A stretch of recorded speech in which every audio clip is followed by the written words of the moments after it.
Hey guys, it's Melissa here from melissaoatman.com. Welcome to Awaken Your Inner Awesomeness, a daily podcast devoted to spirituality and self-help. If you're new, I want to welcome you. If you're returning, welcome back. So today I am doing a listener's choice.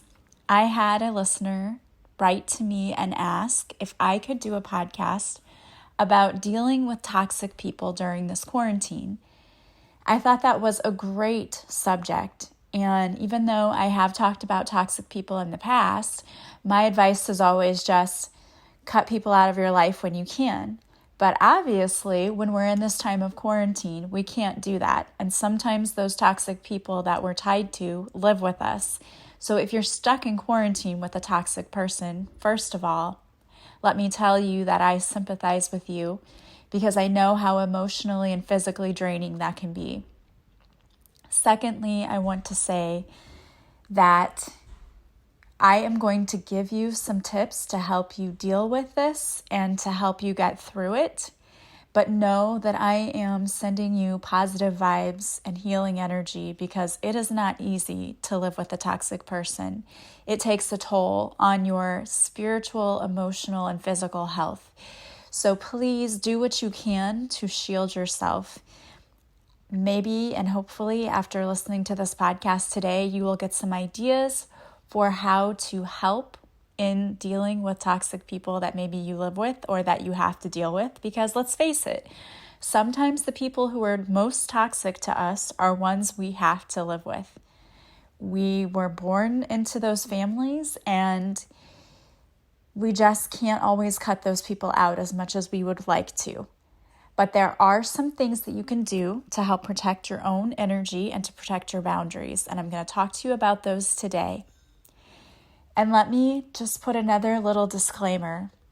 I did read a recent study that physical and emotional abuse goes up during times like this. And as a teacher, that's one thing that worries us. As we're not seeing our children every day, we know that if they are home with parents who are violent or abusers, they are probably getting more abuse. Same goes if you're home dealing with a toxic person and they are emotionally or physically or mentally abusive to you, you're probably getting that much more now. Please do not stay in a toxic relationship if there is any way you can get out. If you need to get help, I did post something on my Facebook page. There is a national hotline that you can call. Don't allow yourself to be in harm's way. That being said, this is advice for people who are stuck with people who aren't necessarily dangerous to their health, but who are toxic, so they are emotionally draining. I like to call these people emotional vampires, because they like to take everything we have, or energetic vampires. They just drain us dry. And after being around these people for even a little bit, you might feel like you just need to go take a nap for 50 years because they've just taken everything out of you. I know, because I used to be married to a toxic person. And the interesting thing is that when I had a reading done not too long ago, the first thing the person said to me was this person like an energy vampire? Because I just feel so heavy and like all my energy's gone. So she was able to pick up on that right away. So when I say that they're draining, they're draining. So what can you do to deal with a toxic person that you can't get away from right now? Because I understand, there are a lot of reasons why people can't always get away from toxic people. And if you're one of those people, which if you're in quarantine, there's not a lot you can do right now, then this message is for you. But even if you're not dealing with a toxic person right now, this is something for you to consider and think about for later, because at any point in your life, you can come in contact with a toxic person. Sometimes they show up as coworkers. Sometimes there are spouses. Sometimes there are parents or siblings. But just toxic people can show up anywhere in your life. So the first thing that I think you need to do when you're dealing with a toxic person is to set limits with them. So you need to make sure you're holding your personal boundaries. The thing about toxic people is that oftentimes when things go wrong, they always blame you. Even if they were in the wrong, they're not going to take responsibility for that. And it can be very difficult and frustrating, but you need to make sure that you're setting boundaries for yourself. So maybe I limit how much time I spend with you, even if you're in quarantine, okay? And that might be difficult, but maybe you say, listen, I need my alone time. I'm going to sit in the living room and watch some TV or work on my laptop. You go in this room and let's just have our alone time. That's setting a healthy boundary for yourself, saying, I need my space, I need my time, whatever it is. If you have a patio, as the weather gets nicer, maybe you say, okay, you know what, I'm going to go outside and work on the patio for a little bit. You stay in here and don't bother me. I need my alone time. I saw what someone on Facebook they had a sign, and I know it's probably because she was a mom, but still this works for anything. She had a sign that said, when this sign is up, do not talk to me unless you are, and then it said dying, a leg cut off.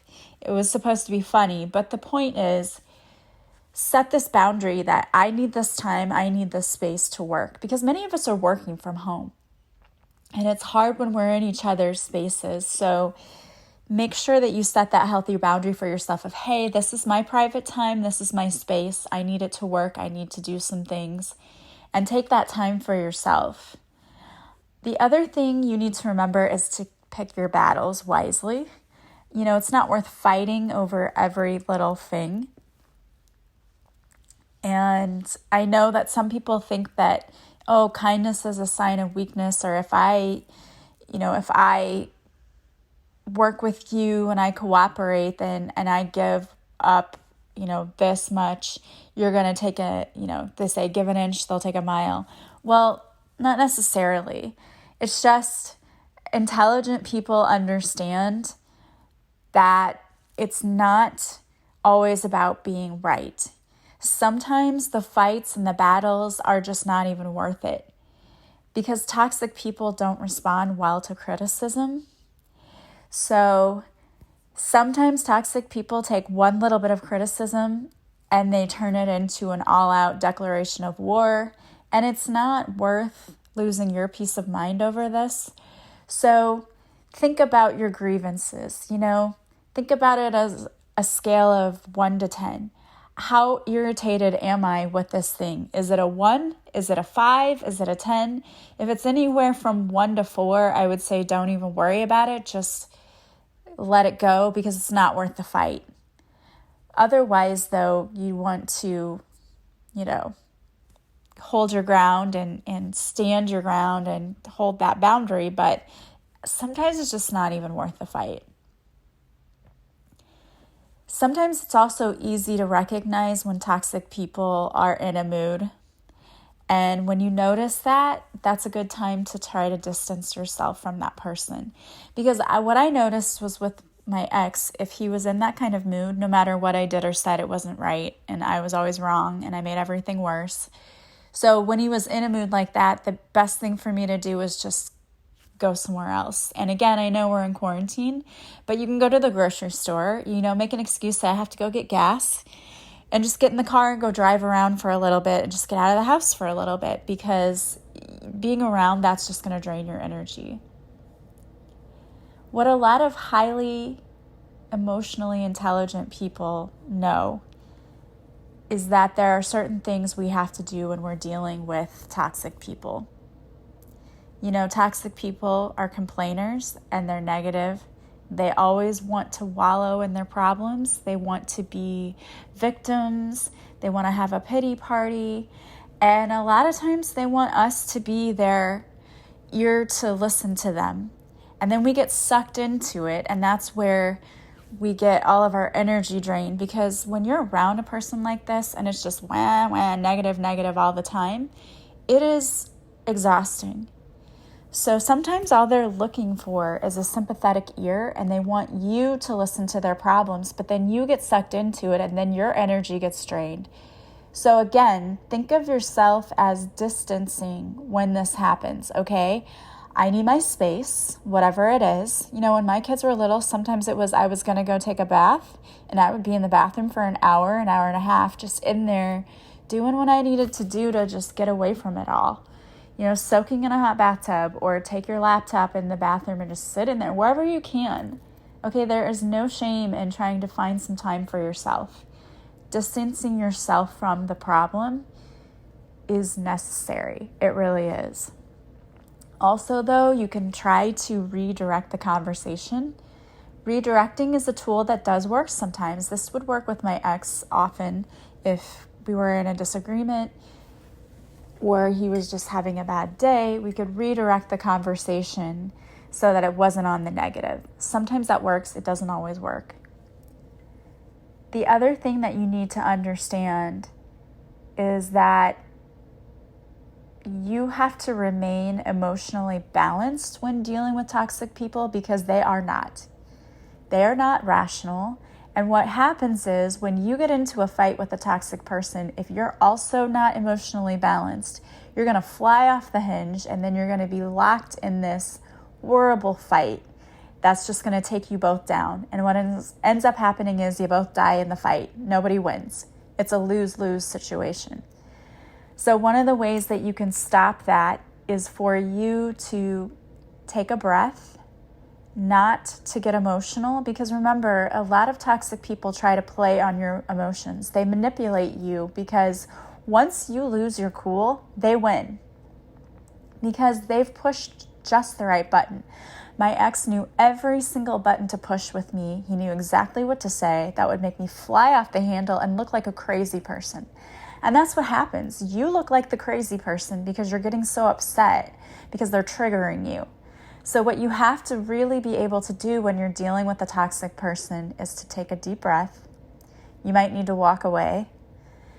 Remain emotionally balanced. So take a breath, and you might need to call on your team and just say, call on Archangel Michael. Archangel Michael, I need you here with me right now. I need to maintain my balance, my emotional balance. Please fill me with courage and allow me to stay balanced in this situation. You can call on Archangel Azrael, because as we talked about before, he transmutes negative energy, so we can ask him to transmute that energy. But take a breath, call on your team. Don't get into your emotions, because when you do, you can't logically think of good solutions. And sometimes toxic people, they're not looking for solutions anyway. They're just looking to win. It's win at all costs. So you have to take yourself out of that fight, because you're never going to win that way. So you have to take a breath, remain emotionally balanced, and then, and only then, can you choose a compromise that's fair to everyone. And you may not always get this person to compromise, but at least that's better than just screaming and yelling. That gets you nowhere. Another really horrible thing about dealing with toxic people is that their behavior is irrational.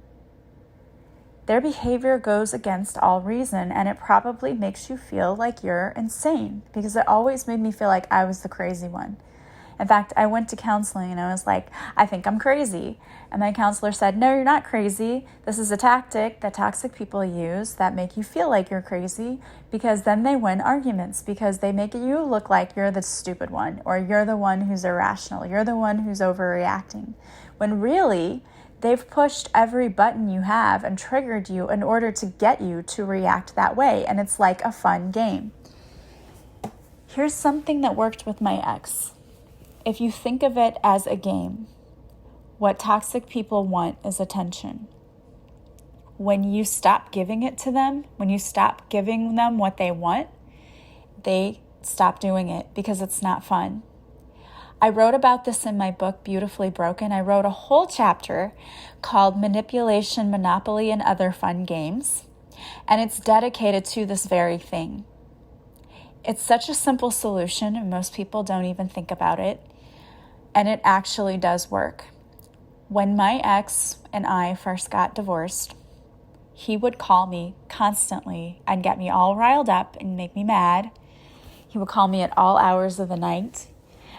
sometimes 2 and 3 o'clock in the morning, knowing I had to get up to go to work. And it was so upsetting. And my family would be like, well, why don't you just turn off your phone? I'm like, well, it's my phone. And if anything happens and there's an emergency, I need to know, I'm not going to not use my phone just because of that. And so they were thinking, well, there has to be a way, for you to get around this because this is stupid. This is crazy. So what we found out was that you cannot harass someone by phone like that. It's illegal. So I went to the police station and I told them what was happening, and they sent him a cease and desist letter and said that if he continued to do it, that he would be fined $250. And I never heard anything about the letter. He never acted like he got it at all, but the phone call stopped. Another thing, though, is simply taking your attention away from it. What my ex used to love to do was to call me, get me upset, and then I would hang up on him, and he'd call back 50 times. And I would let it go, and I wouldn't answer, but then I would answer, and it was just this round and round thing. When I stopped completely, when I turned my phone off when he started doing that, I would just turn it off. I figured, you know what, I have voicemail, I have texting. If people really, truly need to go to get a hold of me, they know how. And I just turn off my phone for an hour and walk away. And I'd come back to my phone, and of course, he had blown it up with like 500 million voicemails. But I didn't give him the attention he wanted, and I didn't worry about it. When I turned off my phone, I also turned off my attention to that thing. I just stopped worrying about it. I stopped giving that attention. I just walked away. And if you're in the same house with somebody, you may just have to physically walk away and say, leave me alone. I'm not talking to you. I'm taking a break. But when you don't engage in the argument, you don't engage in the fight, you're not engaging in the game. And when you take your attention away from the game, it's no fun. It's not a fun game when there's only one player. But if you engage in that fight, if you continue, you're giving them satisfaction. That's exactly what they get. They love the satisfaction of watching you get upset. And you might wonder, who likes seeing people upset? I know I don't, and I don't. Whenever I see other people cry, I want to cry too. I don't like to see other people upset. But people who are toxic and abusers know that. They know you don't like being upset or seeing other people upset, and they use that to their advantage, and they manipulate you and trigger you in order to get the reaction that they want. So if you take yourself out of the game, if you simply say, I'm not doing this, and walk away and take your time, the game is not fun. And I've actually had the same thing even happen with other people, where if I'm on the phone with them and they start getting verbally abusive to me, I'll just say, you know what? I'm not going to keep talking to you if you talk to me this way. And when it continued, I hang up. And later I talked to that person, and that person never said sorry, but they also didn't say anything about me hanging up, and their attitude towards me changed. So don't give in to the need. It's like an urge or need within us to want to be right and to say, you know what? I'm not going to let you win because you're not right. But you know what? We have to give up that need. And we have to give up the need to get emotionally involved in it. You have to look at it almost like you're a third-party objective observer. Because honestly, that's what that person did. Before they even conjured up this fight with you, toxic people are able to not get emotional about things it seems like they are, but really they seem so cold and calculated sometimes because they don't feel the emotional things that we do. And for that reason, they're better at fighting, and they usually win because they're able to make us look and feel like we're stupid or crazy because we've gotten so emotional when they're remaining calm. And the reason is, because I know my ex used to do that all the time, is here he's calm and I'm flying off the handle and screaming and crying and looking like a crazy person. And he was so cold and calculated because he knew what he was doing. And that was fun for him to see that he could affect me that much. So if you feel like somebody's doing that to you, and usually it is about manipulation, it's about control. It is absolutely about control. Don't give up your power. So what you need to do is take a deep breath and distance yourself and set your boundary. And don't set your boundary like, I can't believe you're talking to me this way. Don't talk to me. Don't do it emotionally.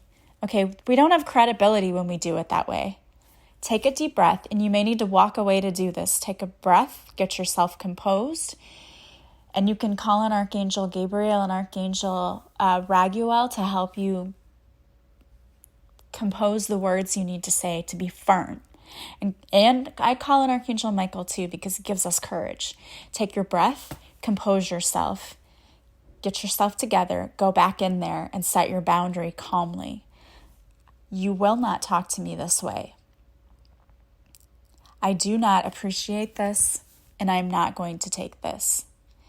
And I'm going to go, I have some errands to run. I'm going to go run them. And when I get back, you better be acting in a different way. Take your time, take your stand. But again, don't do it emotionally.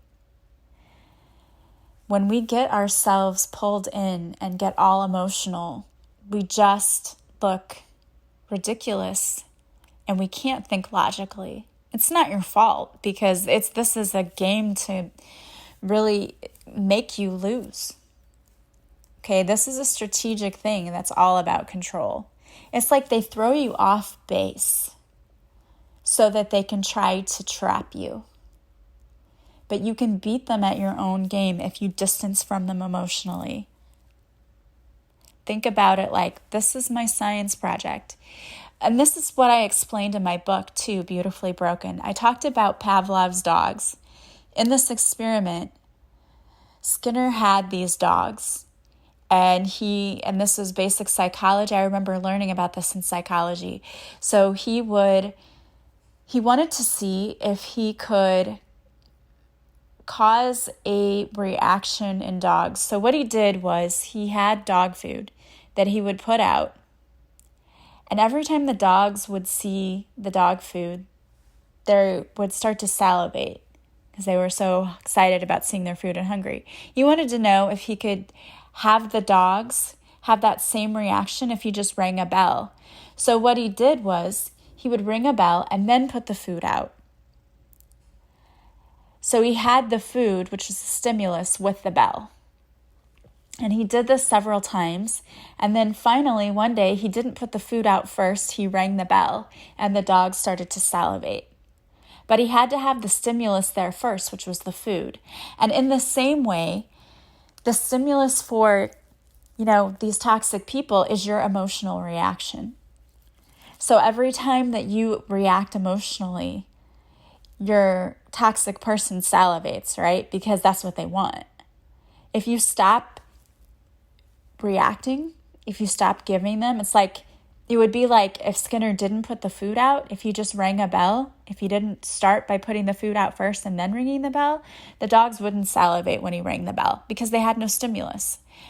In the same way, if you didn't react emotionally when your partner said something that was hurtful and painful, if you tried not to react in front of them, it would be like not having the food there. There would be no reaction from them because you've taken away that stimulus. That stimulus was your reaction. So they're pushing your buttons. I hope that made sense to you, by the way. But if you maintain emotional distance, that also means you have to be aware of what's going on around you. You can't stop someone from pushing your buttons if you don't realize that it's happening. So sometimes you find yourself in those situations where they say something. And here's how you know they're pushing your buttons. They say something, and immediately it's like a knee-jerk reaction. You just want to have an emotional outburst. What you have to learn how to do is to realize this is a trigger. They're doing this to me on purpose. And stop yourself and just take a breath. And maybe think of a key phrase every time they do this that lets you know, like, hey, compose yourself. Like, my mentor always says, isn't that interesting?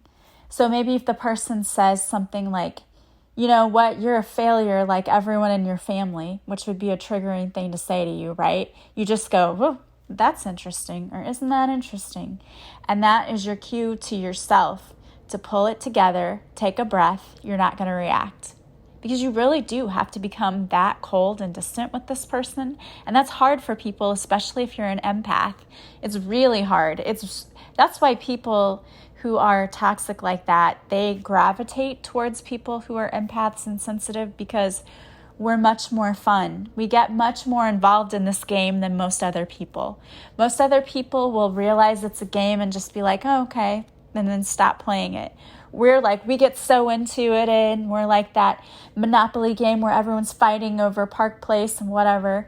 It's because we're so emotional, it's easy to manipulate us. Seriously, it is. So we have to be aware of our emotions and realize people are doing that. It's kind of like if you were to walk on the street and you approach someone who is mentally stable and they told you, hey, I'm John F. Kennedy, you'd be like, no, sir, you're not. And, would be no big deal. But if you find someone who's mentally unstable and they say, hey, I'm John F. Kennedy, and you say, no, you're not, then they're like, yes, I am, prove it, and then you get wrapped into this argument and you don't even realize how stupid you look trying to argue with this person that they're somebody who's dead. But you know what I mean? That's what it looks like. It's a pointless argument that's going round and round, that's just getting emotions all flared up, and nothing good comes of it. And there's no good outcome, and there's no winner. So it's super important that you recognize and are aware of your emotions as you're in it, so that you don't get sucked into that rabbit hole of emotions. You have to be aware of your emotions and realize when people are manipulating you. And when they're manipulating you is when they're saying things that make you mad or hurt or whatever. And when you stop reacting, my brother used to do things like this, and my brother's not a toxic person, but it was just a typical brother-sister relationship growing up, and he's 4 years older.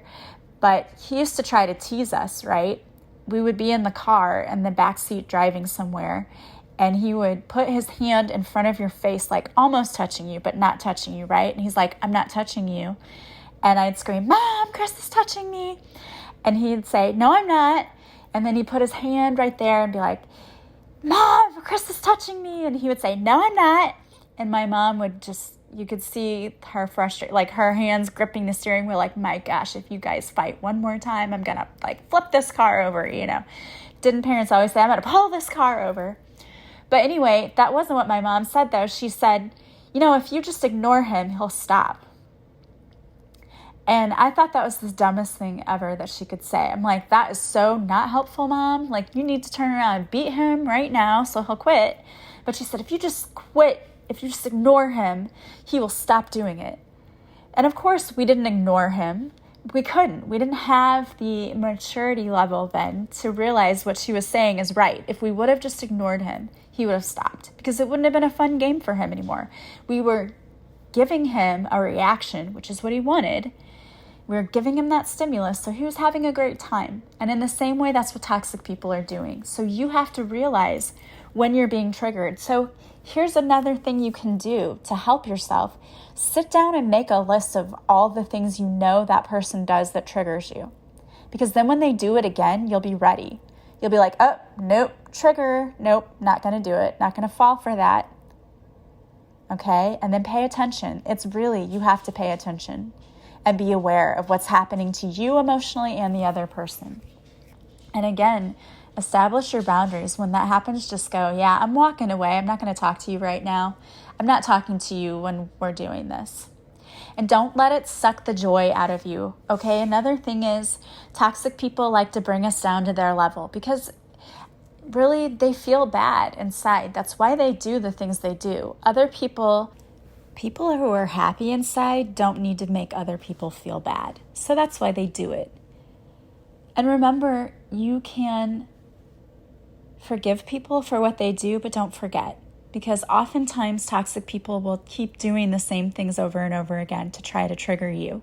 So just don't forget that. Like, oh, you know what? My mom did this the other day and it really bothered me, and she's done it before, because then you see the pattern of behavior and that makes it easier to stop it and not react to it. Also, make sure you're focusing on the solutions, not the problems. When you are dealing with toxic people, and you're fixating on how difficult they are, that gives them power over you. So stop thinking about how difficult that person is, and instead focus on how you're going to handle the situation, because that puts you in control and reduces the amount of stress you have when you interact with them. Also, don't allow yourself to go to that negative self-talk. The thing about toxic people is they will try to make you feel so badly about yourself. Don't let them. It is not about you. It's not about you. It's about them. They will try to make you feel like everything is your fault and make you feel like you're going crazy. It's not you. It's them. That is the pattern of behavior that toxic people use. They use manipulation, gaslighting, all kinds of things to make you feel like everything's your fault, you can't do anything right, and you're a bad person, and it's not about you. So let that go. Don't let it affect your self-esteem. That's where the last thing that comes in that I want to talk to you about is self-care. Make sure that you are working on yourself, self-love. You've got to build that up, because this person's probably tearing you down. You deserve love. You're worthy of love. You're beautiful. You're all those things. Do not let a toxic person take that from you. Also, make sure you're getting plenty of rest, and you are, eating right, because when you're not feeling good because of your physical health, that will cause you to react emotionally, more emotionally than you normally would. So make sure you're taking care of yourself. And on top of that, there are some archangels that we can work with to help us when we're dealing with toxic people. The first one I talked about is Archangel Michael. You can ask Archangel Michael to give you courage to speak up and to speak your truth, and also to shield you from that toxic person's energy. I was talking to a client about this the other day.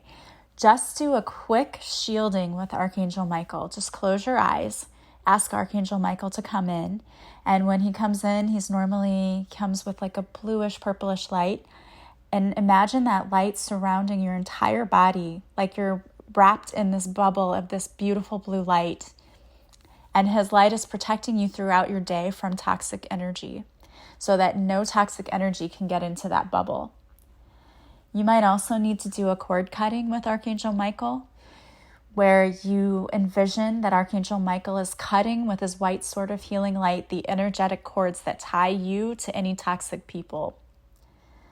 Also, we can ask Archangel Azrael to come in and to transmute all of that negative energy and to help you see things from a different perspective. Archangel Uriel can help us with emotional healing.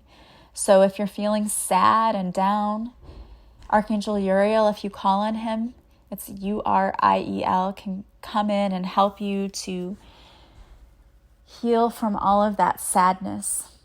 And also, he is the Archangel of Epiphanies. So if you're having trouble understanding why something happened the way it did, call on Archangel Uriel to help give you clarity. Archangel Raguel can also help you to smooth things over between you and the person. So if you're needing help with communication, you can call on Archangel Raguel. Archangel Jeremiah can help us to understand why we keep repeating the same patterns of behavior. So if you find that you keep ending up in toxic relationships with people, this might be a pattern of behavior that you can break.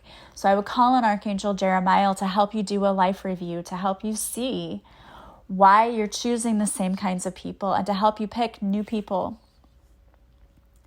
Also, Archangel Jophiel is the archangel in charge of making our life more positive. She can help you to drive away negative thinking and to see life in a much more pleasant light.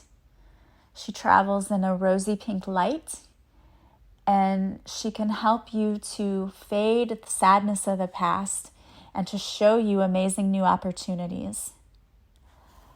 Also, Archangel Sandalphon is known for carrying your prayers to heaven. So if you're clear about any patterns in your life that you no longer want to repeat, and you're feeling much happier about yourself, then ask Archangel Sandalphon to carry your special requests for love and friendship right to heaven's door. And then Archangel Raphael, he's known as the angel of health, but he's also the primary matchmaking angel. If you're certain that you want to be aligned with better friends, better relationships, call on Archangel Raphael to help you. All right, guys. So I hope that this was helpful to you. The most important thing is don't give in to an emotional battle, because no one wins in that. Keep yourself healthy and taken care of, and keep doing self-care. Do tappings if you need to. And this will get better, I promise. I hope that if you are stuck in quarantine with a toxic person, that you are taking care of yourself. Don't allow it to drain you emotionally, because then you're just going to get physically sick. All right, guys. Well, I wanted to pull a card for you today, and the card I pulled is from Colette Baron Reed's Oracle deck, The Wisdom of the Oracle. And the card that came out is Go the Distance. Its essential meaning is endurance, strength, the long haul. Do you feel as though you've been wandering in the desert now for ages and ages and nothing is happening? Well, I think many of us feel that way right now, being in quarantine. When you conjure up the image of a desert, you see parched lips, sunburned skin, and mirages. But there is more to it than that. Amid the hot sands are creatures with resilient spirits, tough skin, and the willingness to burrow deep underground for water so that they may thrive. This is a time of developing survival skills and resilience. You are learning how to conserve your strength, and in this temporary time of austerity, it's wise to be selective about where you expend your energy. Listen to the call of your soul, because it will never lead you astray. There is an important time for letting go of what's not important. I love that. So maybe during this quarantine, you're working on your survival skills and your resilience. And when this quarantine is all over, maybe then, if you're living with a toxic person, is the time to let go of what isn't serving you. Sometimes it is letting go of the people, and sometimes it's just realizing when we're dealing with certain people, we cannot come at them behaving the same way we once did. We have to change our ways of behaving. I hope that was helpful for you guys. I am sending you so much positive light, prayers, and love for your safety and everything else. If you like this podcast, please subscribe. Please share it with others. Please leave me a review from wherever you're listening. That helps others to find me. If you would like to work with me, you can go to my website, melissaoatman.com. There you will find a list of services that I offer, as well as ways to purchase it, all from my offerings page. You can purchase a session, and when you're ready to book, just simply contact me and we will schedule it for you. All of my sessions are done online through Zoom. Also, please don't forget to follow me on social media. I go live Mondays at 6:30 Central for a free card reading, and I always post videos to Instagram and IGTV, and I post meditations, free guided meditations on YouTube on my YouTube channel, so check that out. I hope that you guys have a beautiful day, and thank you so much for listening, and I will talk to you again soon. Bye, guys.